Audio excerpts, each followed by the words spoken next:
ජයග්‍රාහී දවසක් මැස්කෝ YouTube නාලිකාවත් එක්ක සම්බන්ධ වෙලා ඉඳපු ඔයාලා හැමෝටම අද අධ්‍යයන පොදුහතිකවත්ත උසස් පෙළ විභාගයේ සාමාන්‍ය පොදු පරීක්ෂණයේ ප්‍රශ්න පත්‍රය පැවැත්වුණා. ඒකට ඉතාම නිවැරදි උත්තර 50ක් අරගෙන තමයි මේ වීඩියෝ එක ගෙනාවේ ඔයගොල්ලන්ට. වඩාත් නිවැරදි උත්තර තමයි මේ වීඩියෝ එකේ තියෙන්නේ. නැතුව AI tool එකක් use කරලා ගත්ත උත්තර නෙමෙයි. ඒක යම්කිසි කාලයක් ගත වුණේ මේ සියලුම දේවල් ගණිත ගැටලු මේ විදිහට හදලා ඊළඟට හේතු දැක්වීම කුසලතා ප්‍රශ්න වේලාව අරගෙන හේතු දක්වමින් මේ උත්තර අරගත්ත නිසා තමයි මේ යම්කිසි වෙලාවක් ගත වුණේ මේක උත්තර ටික දෙන්න. මෙතන තමයි වඩාත් නිවැරදි උත්තර ටික තියෙන්නේ. එහෙනම් ඔයගොල්ලන්ට බලන්න පුළුවන් ඔයගොල්ලෝ අද මුණ දීපු පේපරේ කොහොමද ලකුණු මට්ටම කියලා. විශේෂයෙන්ම දෙවෙනි වර ලියන අයට ලොකු ප්‍රශ්නයක් ඇති මේක කොහොමද උත්තර ටික හොයාගන්න බැරුව.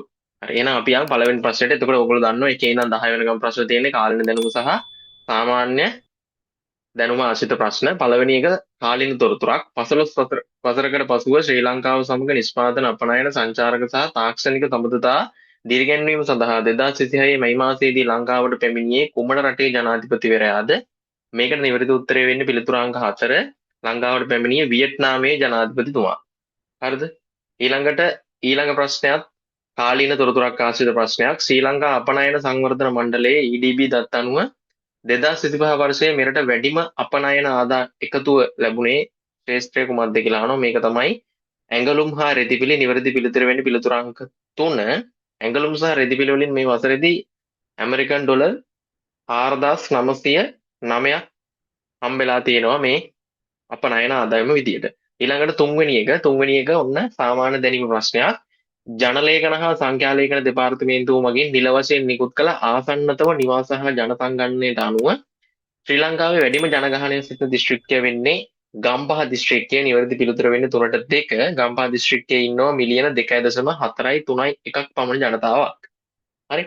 ඊළඟට හතරවෙනි එක ඔන්න සම්මානාශ්‍රිත ගැටලුවක්. චිත්‍රපටයකට ලැබෙන ලෝක චිත්‍රපටවලට ලැබෙන ඔස්කා සම්මානය. ඒක කාලීන තොරතුරු ආශ්‍රිත ගැටලුවක්. 2026 වර්ෂයේදී හොඳම චිත්‍රපටයට හිමි ඔස්කා සම්මානය දිනාගත් චිත්‍රපටය කුමක්ද කියලා අහනවා. මේක වෙන්නේ One Battle After Another කියන චිත්‍රපටිය. මේකට පිළිතුර 1 විය යුතුයි.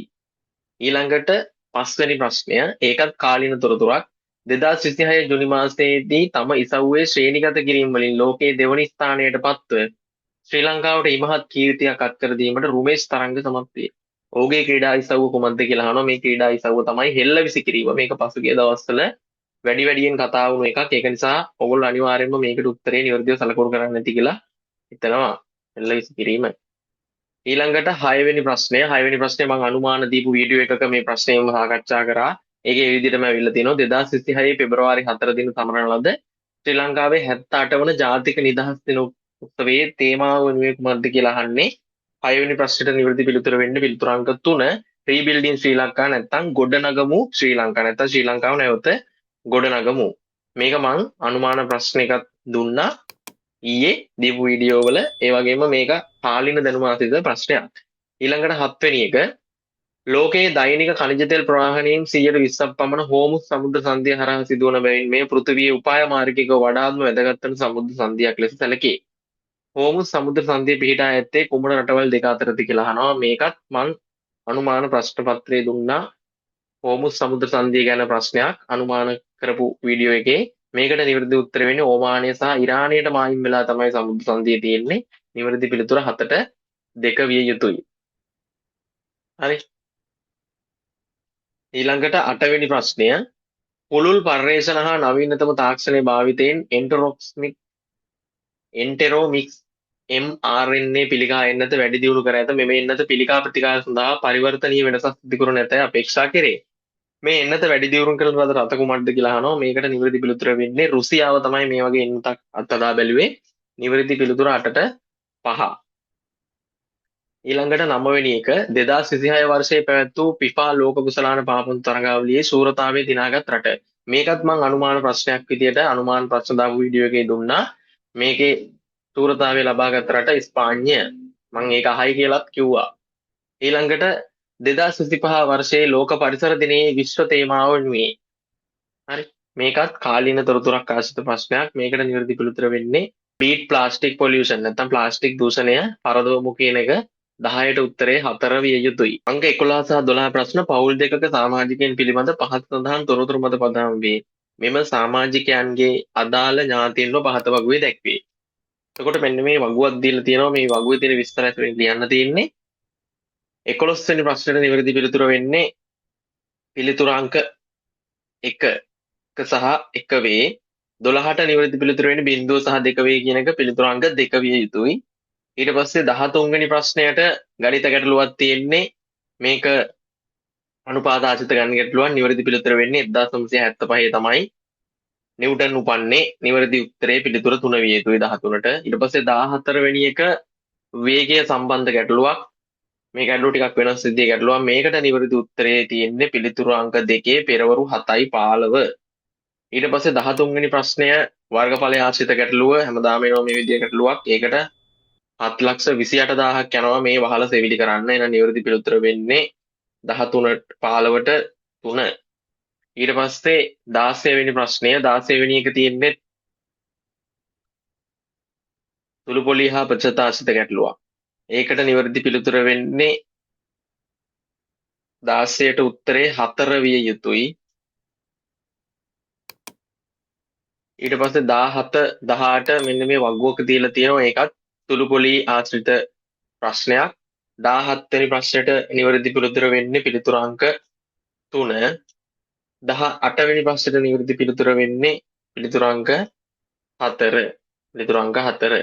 ඊළඟට 19 වෙනි ප්‍රශ්නය 19 වෙනි එක ප්‍රතිශත ආශ්‍රිත ගැටලුවක්. සුළු පොළි හා ප්‍රතිශත. 19 වෙනි එකට නිවැරදි උත්තරේ වෙන්නේ පිළිතුර 5 8,28,970ක් තමයි ලැබෙන පොළි ආදායම් අතර වෙනස. ඊළඟට අනුපාත ආශ්‍රිත ගැටලුවක් තමයි 20 වෙනි ප්‍රශ්නේ. 20 වෙනි එකට නිවැරදි උත්තරේ 1 රුපියල් 360යි. ඊළඟට 21 වෙනි ප්‍රශ්නය ඒකත් අනුපාත ආශ්‍රිත ගැටලුවක්. ඒකට නිවැරදි උත්තරේ 8.97 විය යුතුයි. පුතා සහ දුව අතර වත්කම් බෙදෙන අනුපාතය 21ට 5. ඊළඟට 22 ඉතාම නිර්මාණශීලී ප්‍රශ්නයක්. 22 23 24 කියන්නේ මේ ප්‍රශ්නයට උත්තරේ වෙන්නේ නව නිර්මාණ ගැටලුවක් එන්න පුළුවන් කියලා මම කිව්වනේ. නව නිර්මාණ ගැටලුවක් තමයි මේ 22 23 24. 22ට උත්තරේ 4 විය යුතුයි. චන්ද්‍රයා 5ක් තියෙනවා. තූල චන්ද්‍ර රාත්‍රී 5ක් තියෙනවා. ඊළඟට 23 වෙනි ප්‍රශ්නෙට නිවැරදි පිළිතුර වෙන්නේ පිළිතුර අංක 3. 24 වෙනි එකට නිවැරදි පිළිතුර වෙන්නේ පිළිතුර අංක 3. හරි අඩසන්ත දෙකක් පෑයු රාත්‍රියක් කිසිදා ඇති නොවේ කියන එක තමයි 24ට නිවැරදි පිළිතුර වෙන්නේ. මේකට එකවත් පහවත් එන්නේ නැහැ. ඊළඟට 25 27 ප්‍රශ්න දීලා තියෙන්නේ රහස් සංකේත ආශ්‍රිත ගැටලු. අවබෝධය හා සංවේදන කුසලතා කියන පාඩමෙන් තමයි මේ ප්‍රශ්නේ ඇවිල්ලා තියෙන්නේ. එතකොට මේකත් ටිකක් ළමයි අපහසු වෙච්ච ප්‍රශ්නයක්. 25ට නිවැරදි පිළිතුර වෙන්නේ පිළිතුර අංක 2. 26 වෙනි ප්‍රශ්නෙට නිවැරදි පිළිතුර වෙන්නේ පිළිතුර අංක 2. 27ට උත්තරේ 1 විය යුතුයි. 27ට උත්තරේ 1 විය යුතුයි. ඊට පස්සේ 28 වෙනි ප්‍රශ්නේ තියෙන්නේ ධාතු ගැට ආශ්‍රිත ගැටලුවක්. ඒකත් අවබෝධය හා සංවේදන කුසලතා. 28 වෙනි එකට නිවැරදි පිළිතුර 1 විය යුතුයි. ඊට පස්සේ 29 වෙනි ප්‍රශ්නය 29 වෙනි ප්‍රශ්නේ තියෙන්නේ සත්‍ය අසත්‍ය ප්‍රකාශ කරන්න ආශ්‍රිත ගැටලුවත්. 29ට නිවැරදි උත්තරේ වෙන්නේ 8න් 5යි කියන එක. වටක් උපමනක් පැදලා දෙනවා. වට 8න් 5යි කියන එකට තමයි උත්තරේ එන්නේ 29ට 1. ඊට පස්සේ 30 වෙනි ප්‍රශ්නටත් නිවැරදි පිළිතුර වෙන්නේ පිළිතුර අංක 1. 31 වෙනි ප්‍රශ්නෙට පිළිතුර අංක 3 විය යුතුයි. 32 ඉඳන් 35 තෙක් තියෙන්නේ සත්‍ය අසත්‍ය ප්‍රකාශන ආශ්‍රිත ගැටලු 5ක් තියෙනවා. 36 වෙනි එක තියෙන්නේ ප්‍රකාශ නිශ්චිතව සිදුවෙන අනුපිළිවෙලට හදන්න. හරි මේ ඔක්කොම හේතු දැක්වීමේ කුසලතා. 32 සිට 35 තෙක් ප්‍රශ්න ගත්තොතින් 32ට උත්තරේ 3 විය යුතුයි. 33ට උත්තරේ 4. 35ට උත්තරේ 34ට උත්තරේ 5. 35ට උත්තරේ 1 විය යුතුයි. ඊළඟට 36 වෙනි ප්‍රශ්නය නිශ්චිතව සිදුවෙන අනුපිළිවෙල හොයන්න තියෙන්නේ. 36ට නිවැරදි පිළිතුර වෙන්නේ පිළිතුර අංක 4 B D A E C. ඊට පස්සේ වටමේසයක පිළියෙල කිරීමක් දීලා තියෙනවා. අර අපි ඡේද ප්‍රශ්නය වගු ඇසුරෙන් හදන විදිහට හදන්න තියෙන්නේ. මේකෙත් ප්‍රශ්න තුනක් තියෙනවා. 37 38 39 හේතු දැක්වීමේ කුසලතා. එතකොට 37ට නිවැරදි උත්තරේ වෙන්නේ පිළිතුර අංක 2. 38ට නිවැරදි පිළිතුර වෙන්නේ පිළිතුර අංක 1 විය යුතුයි. 38ට 1. 39ට උත්තරේ 5. 39ට උත්තරේ 5. A D E B F C. ඊට පස්සේ 40 වෙනි ප්‍රශ්නය 40 තියෙන්නේ දර්පණ ප්‍රතිබිම්බාශ්‍රිත ගැටලුවක්. මේවා කියලා දුන්න මං ඊයේ අනුමාන පේපරේ. එහෙනම් 40ට නිවැරදි උත්තරය වෙන්නේ පිළිතුර අංක 4. 40ට 4. ඊට පස්සේ 41 වෙනි ප්‍රශ්නේ තියෙන්නේ කොලක ආශ්‍රිත ගැටලු දෙක 41 42 41ට නිවැරදි පිළිතුර වෙන්නේ පිළිතුර 3 අයදුම් කරුවන් 100යි 42ට නිවැරදි පිළිතුර 4 100ට 90යි. ඊට පස්සේ අංක 43 44 ප්‍රශ්න 41 42 මේ වට ප්‍රස්ථාර ආශ්‍රිත නැත්නම් පයි chart එකක් තියෙන්නේ. හරි. 43 44 තමයි කුලක වෙන් රූප සටහනක් තියෙන්නේ. 43ට නිවැරදි පිළිතුර වෙන්නේ පිළිතුර අංක 3. භෞතික විද්‍යාව 80 දෙනෙක් හදාරනවා. 44ට නිවැරදි පිළිතුර වෙන්නේ පිළිතුර අංක 5. ඊළඟට 45 වෙනි ප්‍රශ්නය 45ට නිවැරදි අනුපිළිවෙල වෙන්නේ BDA EC කියන එක. මේකට උත්තරේ 1 විය යුතුයි. ඊට පස්සේ 46 වෙනි ප්‍රශ්නය 46 වෙනි ප්‍රශ්නේ නිවැරදි පිළිතුර 3 C කියන ඡේදය තමයි නිවැරදි ඡේදය වෙන්නේ 46ට 3. ඊට පස්සේ 47 වෙනි ප්‍රශ්නේ මේකට වඩාත්ම නිවැරදි ගැළපෙන උත්තරය තමයි BEDAFC කියන එක පින්තූර අනුපිළිවෙලට තැනදීම හේතු දැක්වීමේ කුසලතාව වලින් එන ගැටලුවක්. හැමදාම පේපරේ 47ට මේ ප්‍රශ්නේ තමයි එන්නේ. මේකට 4. ඊළඟට 48 ඉඳන් 50 වෙනකම් ප්‍රශ්න තියෙන්නේ සංවාදය ආශ්‍රිත ගැටලු. සංවාදයේ 48ට නිවැරදි උත්තරය වෙන්නේ 1 EDILMJ කියන එක. 49ට උත්තරේ 2 විය යුතුයි. CBG HFK.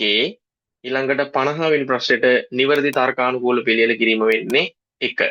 මුළු සංවාදය නිවැරදිව පෙළ ගැස්වීම. එතකොට මෙන්න මේ විදිහට ඔයගොල්ලන්ට උත්තර 50ම වඩාත් නිවැරදි උත්තර ටික මෙතනින් බලා ගන්න පුළුවන්. එහෙනම් මේක බලලා ඔයාලගේ නිවැරදි උත්තර කීයක් තියෙනවද කියලා කමෙන්ට් එකක් දාන්න. ඒ වගේම ගොඩක් අයට ප්‍රශ්නයක් ලකුණු කීයක් ගන්න ඕනද කැම්පස් යන්න කියලා ලකුණු 30යි ගන්න ඕන. ඒ කියන්නේ නිවැරදි උත්තර 15යි හරියන්න ඕන. එක උත්තරයකට ලකුණු දෙක බැගින් ඔයාලට හම්බ වෙනවා. නිවැරදි පිළිතුරු 15ක් තියෙනම් නිවැරදි පිළිතුරු 15ක් තියෙනවා වාගේ ලකුණු 30යි. ලකුණු 30න් එහා ගන්න දෙන එහෙනම් ලකුණු ගාන හැමෝගෙම දාගෙන යන්න කමෙන්ට් එකක්. හැමෝටම ඉස්සරහට මේ වීඩියෝ එකේ විවරණය කරපු වීඩියෝ දාන්න බලාපොරොත්තු වෙනවා. ඊළඟ අවුරුදු වලට තමයි ඒක වැදගත් වෙන්නේ. ඒගොල්ලන්ට කලබල නැතුව ඉන්න. ඔයගලන්ට මේක විවරණය කරලා මේ හැම ප්‍රශ්නයකම කොහොමද හදන්නේ කියන උත්තර ඇතුළත් වීඩියෝ ඉස්සරහට අප්ලෝඩ් කරනවා. එන හැමෝටම ජය වේවා.